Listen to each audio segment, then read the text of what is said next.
faint ohonoch chi sydd wedi gwrando am y newyddion cenedlaethol y bore yma. Beth oedd ar y newyddion cenedlaethol y bore yma? Beth cyntaf ar y newyddion cenedlaethol y bore yma? Sôn am frwydr anian. Dyma beth i mewn newyddion cenedlaethol, pwysig wrth gwrs, ond sôn am frwydr yng nghanol rhyfel. Mae'r sgwrs y prynu yma yn mynd i fynd fyny pryd ychydig bach yn wahanol. Ac os beth ydw i'n bwriadu wneud y prynu yma yw edrych ar ein treftadaeth heddwch. Treftadaeth heddwch Cymru fel cenedl. So yn enni, lle cofiwn ddiwedd y rhyfel i roi terfyn ar bob rhyfel, sut medrwn gloriannu cyfraniad Cymru fel gwlad tuag at yr ymgais i hyrwyddo heddwch yn ystod y ganrif ers y gyflafan honno. Dyma cwestiwn am ein prosiect Cymru dros heddwch, prosiect erioed yn deml heddwch yn Caerdydd, wedi bod yn ceisio i ateb dros y 4 blynedd diwethaf. Yn ystod y sgwrs hon, byddai'n edrych yn gyntaf ar y tystiolaeth o'r hanesion a gasgwyd gan y prosiect ac edrych arni yn feirniadol. A mae yna rai cwestiynau hoffwn i ofyn. Y cwestiwn cyntaf, beth feddwn ni ddysgu o'r dreftadaeth honno? A beth yw'r gwersi i'r genhedlaeth nesaf? A fedrwn honni bod Cymru yn wlad heddychlon? A beth yw'r dystiolaeth o blaid ac yn erbyn?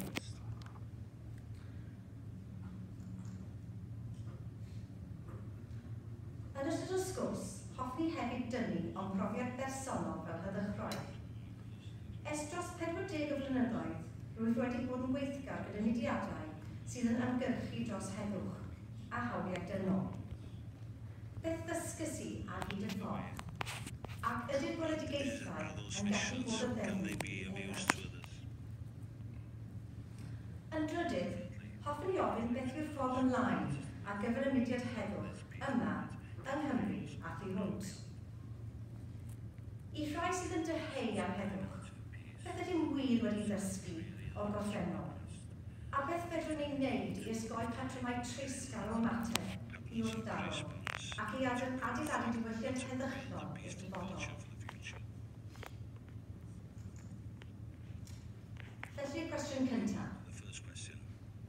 Ydy Cymru yn wlad heddychlon? Pe byddwn ni'n gofyn i chi yn y gynulleidfa, enwi gwlad yn y byd sydd yn heddychlon, tybed pa wlad fydd yn dod i'ch meddwl gyntaf? Costa Rica efallai. Gwlad sydd wedi bod heb ffïoedd arfor ers 1949 ac sydd yn anelu at bod yn niwtral o ran gyllyniadau carbon erbyn 2021. Mae'n anodd, wrth gwrs, i ni gymharu Cymru a gwlad megis Costa Rica. Nid yw Cymru yn wlad annibynnol, ond yn hytrach yn rhan o'r gyfundrefn wleidyddol Brydeinig. Mae'n dibynnu hefyd beth olygir gan yr ymadrodd gwlad heddychlon. Mae'n y gofrestr sydd yn mesur o hynny, sef y gofrestr heddwch byd eang, Global Peace Index, sydd yn ystyried ffactorau megis, gwrthdaro mewnol ac allanol, lefel troseddau, terroristiaeth a diwydiant arfau. Nid ydw i'n bwriadu edrych ar y rhain gymaint yn ystod y sgwrs hon, fodd bynnag, ond yn hytrach gofyn y cwestiwn, i ba raddau ydym ni yn ystyried ein hunan yn wlad gyda threftadau sydd yn cynnwys unigolion, traddodiadau a sefydliadau a bedr ein hysbrydoli a bod yn sail i weithredu dros heddwch, nawr ac i'r dyfodol. Bues i'n gwrando a hwnnau'n llir di llun yn cofio Hiroshima, a fe wnaeth codi'r pwynt pa mor bwysig yw hi sut ydyn ni'n gweld ein hunan fel cenedl, ac mewn ffordd dyma beth dwi eisiau anelu ato fe yn y sgwrs y prynawn yma. Felly gadewch i ni edrych ar ychydig o enghreifftiau o llyfrgadaeth honno.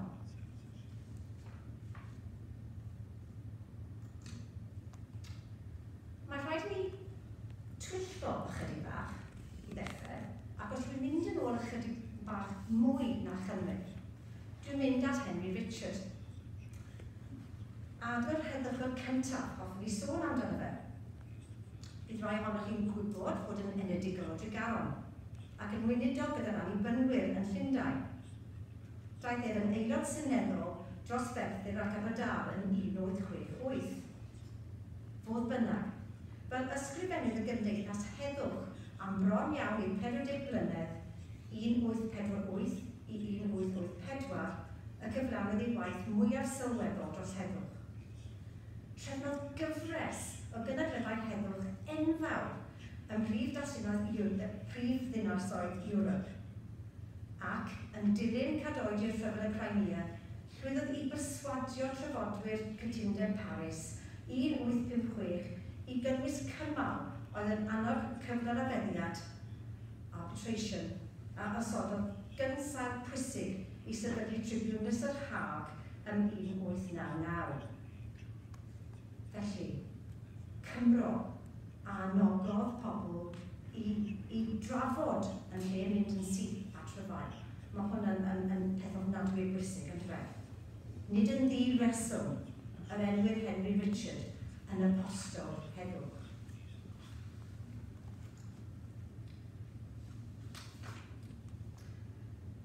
Ac wrth gwrs, wedyn oedd y rhyfel byd cyntaf, rhyfel mawr.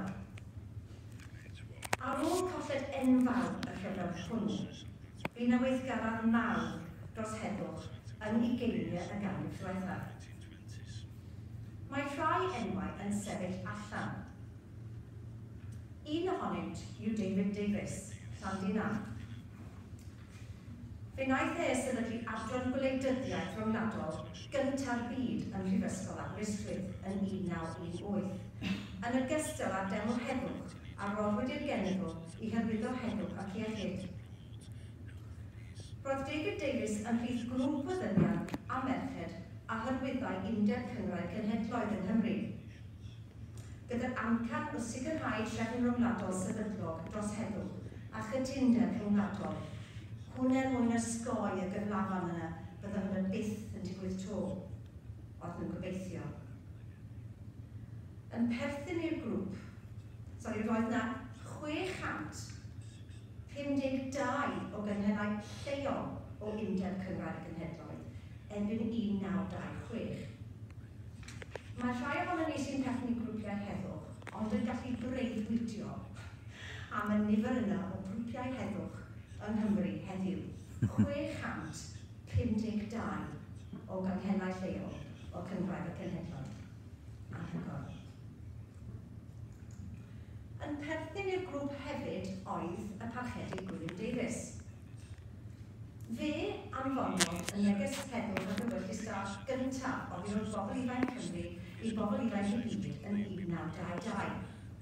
A mae yna hanes tu ôl i hynny, falle oedd yn sôn amdano fe yn rhy hir, ond derbynwyd y neges yna gan un dyn bach oedd yn eistedd yn y trwr Eisteddfod yn Harries.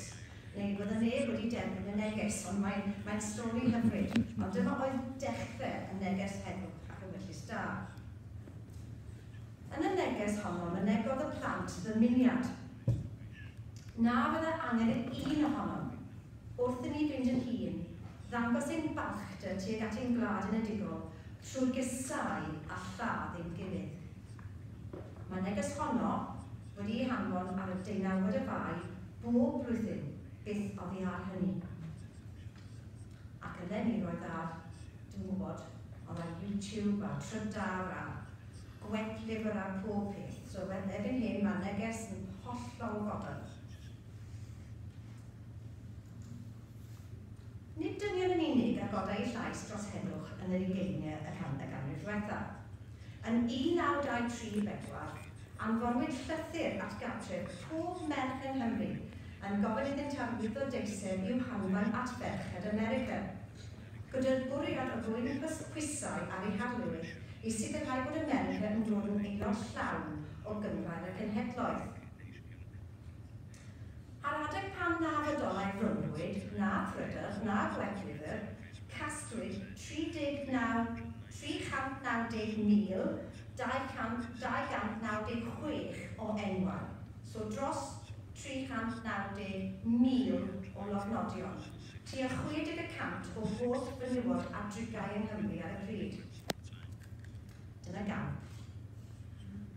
Ar y 6 ar 20 o Fai 1926, ymgasglodd 2,000 o ferched yn Heddwch yn Sir Gaernarfon yn cario banner ras Heddwch. Dyma ddechrau'r pererindod Heddwch. Teithiodd y grŵp 150 milltir mewn ceir a siarabangs gan gynnal 15 cyfarfod ar draws gogledd Cymru, cyn ymuno â merched o ogledd orllewin Lloegr yn Hair. Aeth rhai ohonynt ymlaen i Hyde Park yn Llundain, lle roedd dros 10,000 wedi ymgynnull. Mae nod y daith yn ddigon glir yn y dyfyniad canlynol. Rydym ni, aelodau a chefnogwyr, pererindod yr Heddwchwyr, yn un cred y dylai'r gyfraith ddisodli rhyfel yn y gwaith o setlo anghydfodau rhyngwladol, yn erbyn ar lywodraeth ei barhydu i gytuno i anfon pob anghydfod i'w penderfynu drwy gymodi a chymrodeddu. A trwy arwain y blaen yng nghanhadledd ddiarfogi arfaethedig cynghrair y genhedloedd, ddangos i'r byd nad yw Prydain Fawr yn bwriadu galw ar ryn. Felly, roedd merched a dynion yn weithgar dros Heddwch yn ugeiniau'r ganrif ddiwethaf. Agwedd arall ar fod yn wlad heddychlon bydde enghreifftiau o estyn croeso i fwyduriaid. A ellir dweud bod Cymru yn wlad groesawgar. Ar y cyfan, mae'n hanes yn awgrymu bod hyn yn wir. Yn ystod y Rhyfel Byd cyntaf, rhodwyd lloches i dros 4,500 o fwyduriaid o wlad Belg yng Nghymru. A derbynwyd 400 o blant o wlad y Basg ym Mhedair ardal yng Nghymru yn ystod Rhyfel Cartre Sbaen. Er yng mwyafrif ddychwelyd adref, ymgartrefodd rhai yma yng Nghymru. Ymhlith y fwyduriaid eraill a groesawyd yng Nghymru dros y blynyddoedd, mae pobl o Uganda, Vietnam, Somalia ac heddiw Syria. Mae yna ymgyrch ar y gweill ar hyn o bryd i Gymru ddod yn genedl lloches, y gyntaf yn y byd, a dwi'n siŵr bod sesiwn wedi bod ynglyn â hynny ar y maes rhywbryd yn ystod wythnos hon.